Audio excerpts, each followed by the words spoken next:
मित्रों नमस्कार। इस चैनल को सब्सक्राइब करना ना भूलें। इस चैनल के माध्यम से आप तक कला विचार, कला विमर्श और कला पर बातचीत आप तक पहुंचती रहेगी। धन्यवाद। नमस्कार दोस्तों, मैं गोविंद विश्वास आप सभी का इस चैनल पर स्वागत करता हूं और आज हमारे साथ उपस्थित हैं अंबाला से मोहन जी। हम उनसे बहुत सारी बातें करने वाले हैं, तो आप लोग बिल्कुल और इस बातचीत का आनंद लें। तो मोहन जी, आपका बहुत बहुत स्वागत है। आपका बचपन कहाँ बीता और आपकी शिक्षा दीक्षा कहाँ हुई, इस बारे में आप दर्शकों से साझा करेंगे तो बहुत अच्छा लगेगा।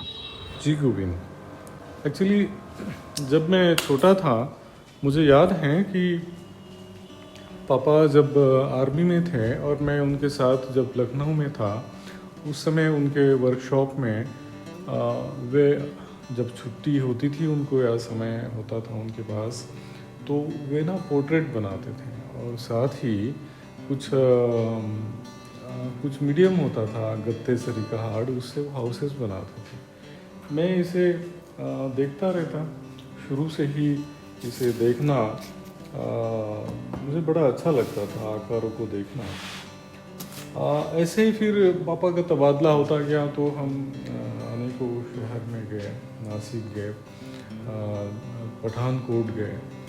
तो बाद में उन्होंने तय किया कि इनकी शिक्षा बाधित हो रही है, तो वे फिर हमें अपने गांव ले गए। वहाँ हमारे नाना हमारे साथ थे।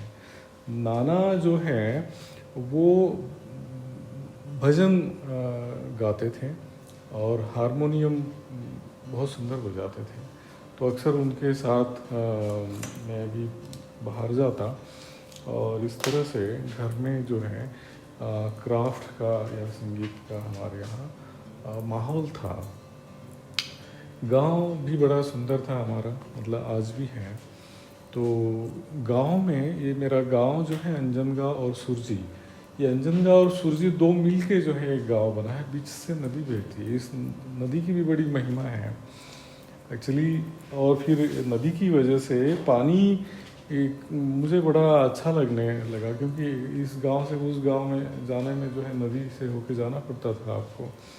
तो और अक्सर ही नदी बहाव में होती तो हम लोग जाते थे देखने के लिए, तो बड़ा मज़ा आता था। तो ये फिर जब और आगे बढ़े थोड़ा सा, तो हम देखते थे कि गांव में कुछ रीतियाँ हैं, और रीतियाँ हैं तो वो तब समझ आया कि जब हमें किसी ने एक टूटा हुआ हत्ता होता है, हत्ता टूटा हुआ जो कप होता है, उसमें उन्होंने मुझे एक दिन दूध दिया और कास्ट पूछी।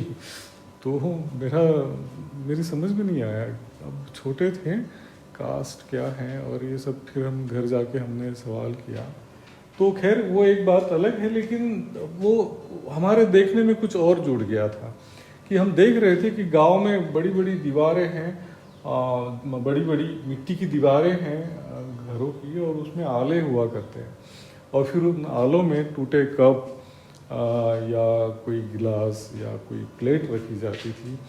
तो फिर थोड़ा समय बाद पता चला कि ये कुछ विशिष्ट लोगों के लिए हैं, जो वो भेद करते हैं कि किसे इसमें खाना परोसा जाए, चाय दी जाए, फिर वहाँ धो के रख देते हैं।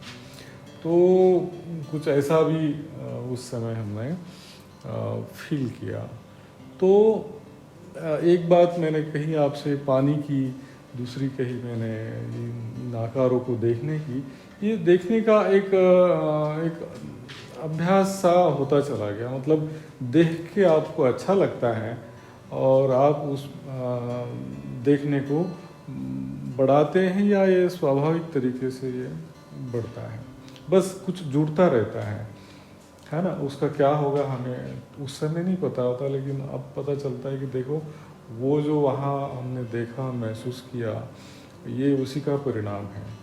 फिर थोड़े बड़े हुए तो हमने उस समय डार्विन का सिद्धांत हमने पढ़ा था, उत्क्रांतिवाद का सिद्धांत। तो पता चला कि सारे सृजन के बीच जो है पानी है, पानी का इतना सृजन में इतना महत्व है कि सारी सृष्टि का सृजन जो है पानी से हुआ है और इसका विस्तार अनंत है। तो ये गांव की नदी, ये पानी और वो जो मैंने रूप देखे थे, वो सारी बातें आप मेरे काम में जो है यहाँ देख सकते हैं। उसी समय मैं तो सुनार परिवार से हूँ बेसिकली, तो सुनार परिवार तो हाँ सुनार लाइन में रहते हैं, आज भी वहीं हमारा मकान है। तो वो क्राफ्ट होता था, सोने चांदी के आभूषण बनाते थे, मैं ड्राइंग करता था, तो वो कभी हमारी हेल्प लेते थे कि मुकुट का डिज़ाइन कर दो, कुछ नया ऐसे कुछ कर दो। तो वो एक वहाँ जो उसको दाग देना है, उसका गोल्ड का पानी करना है, साँचे में डालना है, ये सारी चीज़ें हमने बहुत करीब से देखी और कभी उसे बनाने का प्रयास भी किया। लेकिन चित्र में मेरी जो है अधिक रुचि थी और चित्र में रुचि थी, लेकिन स्कल्पचर भीतर ही भीतर कहीं तो वो विचारों के ज़रिए, उस एक्सप्रेशन के ज़रिए बन रहा था वो। आपके कामों में प्रयोग का बहुत बड़ा समावेश है, क्या ये एक तरह का जोखिम नहीं लगता? जी, एक्चुअली व्यापक अर्थों में प्रयोग जोखिम नहीं है। सृजन के गर्भ में प्रयोग तो छुपा ही हुआ है। प्रयोग से ही दृष्टि का विस्तार होता है। इस संक्रमण काल में सभी लोग अपने अपने घर में बंद थे, तो ये संक्रमण काल आपके लिए कैसा रहा? यह संक्रमण काल सृजन के लिए बेहद सार्थक हुआ। एक्चुअली व्यथित करने वाली खबरें भी सुनाई देती, लेकिन मानवता ने सब संभाल लिया। इन दिनों मैंने पाया काला रंग और अधिक गहरा और शांत हुआ है, और जो महसूस कर रहा था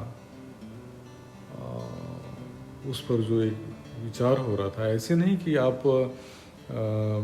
बिल्कुल शून्य में सोचते हैं तो आपके मन में विचार नहीं आने चाहिए, तब तो बल्कि ज़्यादा बेहतर आप सोचते हैं। तो जितना मैं सोचता हूँ, जो मेरा अपना एक स्थायी भाव है, और उस सोच को मैं अपने स्कल्पचर में तब्दील करता हूँ, या स्कल्पचर वहीं से जनरेट होते हैं बेसिकली। ये समय मैंने जैसा देखा, मैंने जैसा महसूस किया, उसका एक लॉकडाउन का स्कल्पचर भी आप यहाँ देख रहे होंगे। साथ ही साथ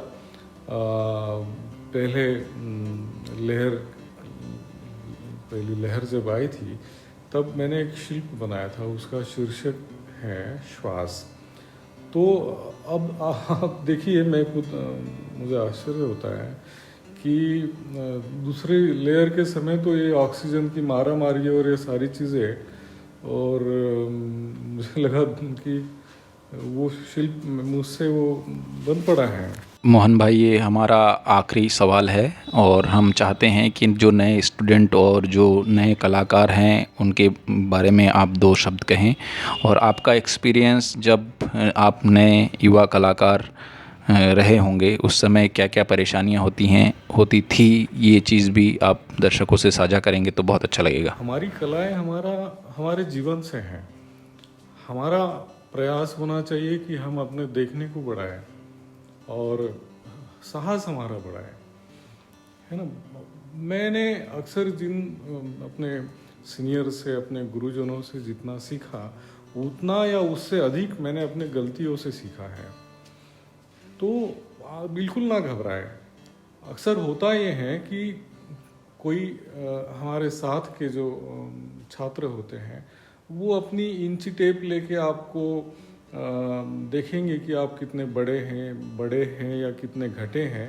ये उनके अपने मापदंड हैं, लेकिन हमें चाहिए कि हम अपनी नाभि से जुड़े रहें हमारे, और हम खुद जो है तय करें कि हम बेसिकली कहाँ काम कर रहे हैं, इससे क्या दिशा बन रही है, इसमें क्या जुड़ना चाहिए, है ना। और जैसे ही कुछ नई बात इसमें जुड़ती है तो जो गैर ज़रूरी होता है वो वैसे ही निकल जाता है। कला आपकी आगे बढ़ते रहती है।